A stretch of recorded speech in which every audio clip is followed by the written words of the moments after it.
শ্রী শ্রী বড়মা আমাদের সকলের জগৎ জননী, যিনি শ্রী শ্রী ঠাকুর অনুকূলচন্দ্রের সহধর্মিণী।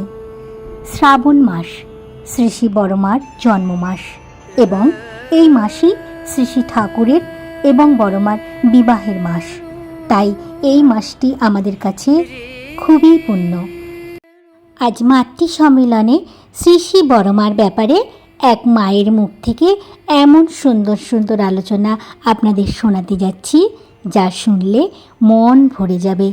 মাতৃ সম্মেলন কী, কেন করা উচিত, শ্রী শ্রী ঠাকুর এই ব্যাপারে কী বলেছেন, তার সবটাই শোনাবো আজকের এই ভিডিওতে। তাই প্রথম থেকে শেষ পর্যন্ত সকলকে শোনার জন্য বিশেষ অনুরোধ রাখছি। ভিডিওটি ভালো লাগলে অবশ্যই একটি কমেন্ট করে জানাবেন। তবে চলুন শুরু করা যাক। 14ই শ্রাবণ সেই পরমা প্রকৃতি এসেছেন ধরাধামে। তিনি হচ্ছেন ষোড়শীবালা দেবী। তার গাত্র বর্ণ ছিল স্ফটিকের ন্যায়, তাই তাকে ফটকি বলে ডাকা হতো।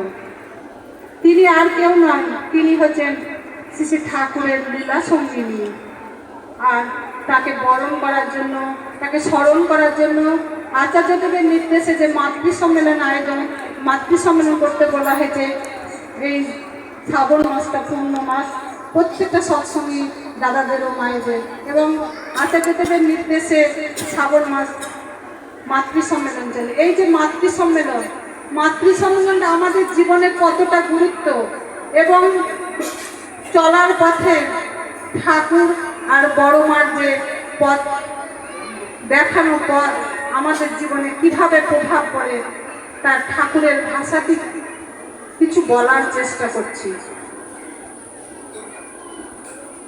শ্রী শ্রী ঠাকুর অনুকূলচন্দ্রের জীবনের দর্শন, আর দর্শন থেকে উদ্ভূত সৎসঙ্গ আন্দোলনের এক অবিচ্ছেদ্য অঙ্গ হলো মাতৃ সম্মেলন।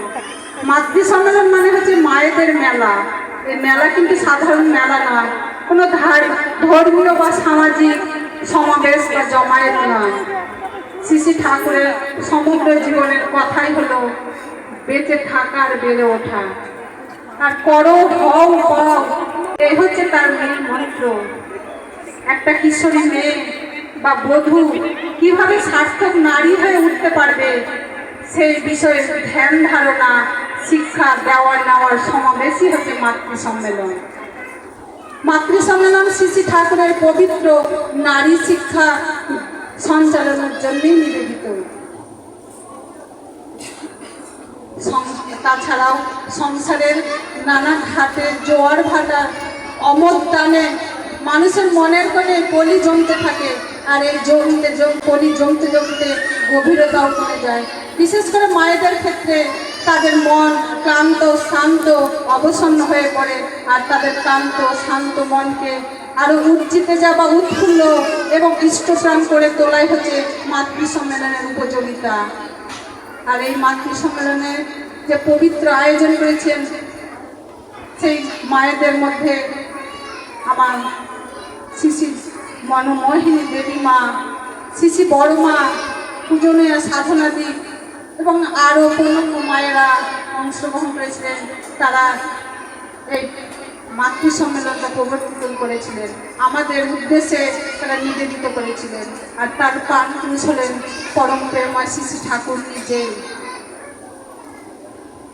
আমরা ঠাকুর আর বড়মার তাদের দাম্পত্য জীবন, তাদের চলার পথ দেখে বুঝবো যে আমরা কেমনভাবে সংসার পালন করব, কেমনভাবে আমরা সন্তানকে পৃথিবীতে আনবো। আমরা বড়মাকে দেখিনি, ঠাকুরকেও দেখিনি, কিন্তু বইয়ে বা বড়দের মুখে শুনেছি বড়মার নাকি বাতের ব্যথা ছিল, ব্যারাম ছিল। তো বড়মা যখন বাতের ব্যথাটা উঠতো, তখন বড়মা শয্যাশায়ী হয়ে পড়তেন। এইরকম একবার বড়মার পায়ের বাতের ব্যথাটা বেড়ে গেছিল, বড়মা বিছানাগত, ঠাকুরের ঘরে যেতে পারছেন না। ঠাকুরেরও মন খারাপ, বড়মারও মন খারাপ। দিন কয়েক পরে বড়মাকে একটা চেয়ারে বসে ঠাকুরের ঘরে নিয়ে যাওয়া হলো। তখন বড়মাকে দেখে ঠাকুর হাউ হাউ করে কাঁদতে লাগলো। আর বড় মাও ঠাকুরকে দেখে কাঁদতে লাগলো। কিন্তু আমরা জানি বড় মার ধৈর্য সহ্য অপরিসীম। বড় মা নিজেকে সামলে ঠাকুরকে সান্ত্বনা দিতে গেলেন। ঠাকুর নিজের কান্না থামিয়ে বড় মাকে বললেন, বড় বউ, তুমি সুস্থ হও, তুমি সুখী হও, তুমি সবার মা, জগতের মা, এমনকি আমারও মা। তাই তো তিনি বড় মা, সবসময় যে প্রত্যেকটা দাদাদের মায়ের দেখেছেন তিনি বড় মা। আমরা ঠাকুর যে আমাদের চলার পথের জন্য অনেক বাণী দিয়েছেন, তার মধ্যে একটা বাণী হচ্ছে, নারী হতে জন্মে জাতি, থাকলে জাত তবেই জাতি। আর এই লাইনটার মধ্যে তিনটে শব্দের উপর ঠাকুর খুব জোর দিলেন। এক হচ্ছে জাতি, এক জাত, আর এক নারী। ঠাকুরকে জিজ্ঞাসা করা হয়েছিল, ঠাকুর জাতি মানে কি? ঠাকুর বললেন, জাতি মানে হচ্ছে রাষ্ট্র বা দেশ। আর জাত, জাত হচ্ছে তার গুণগত মান। আর নারী, নারী হচ্ছে সেই মানুষ যে মানব সম্পদ সৃষ্টি করেন, তাই তো তিনি মা। নারী হচ্ছে সেই মানুষ যে জনসম্পদ সৃষ্টি করেন, তাই তো তার নারীকে বলা হয় জননী। নারী হতে নারী সম্পদ সৃষ্টি হয়, তাই তিনি নারী। যুগে যুগে পুরুষোত্তমরা এসেছেন, কিন্তু নারীদেরকে এত বড় সম্মান কেউ দেননি। আমার পরম পিতা তিনি নারীদেরকে এতটা সম্মান দিয়েছেন, নারীটিকে একটা রাষ্ট্রের সাথে তুলনা করেছেন। এটা কি আমাদের কাছে কম পাওয়া হলো? তাই নিয়ে বলেন, একটা কোটেশন দিলেন, গিভ মি গুড মাদার, আমাকে 10টা ভালো মা দাও, আমি তোমাকে একটা সুন্দর রাষ্ট্র উপহার দেব।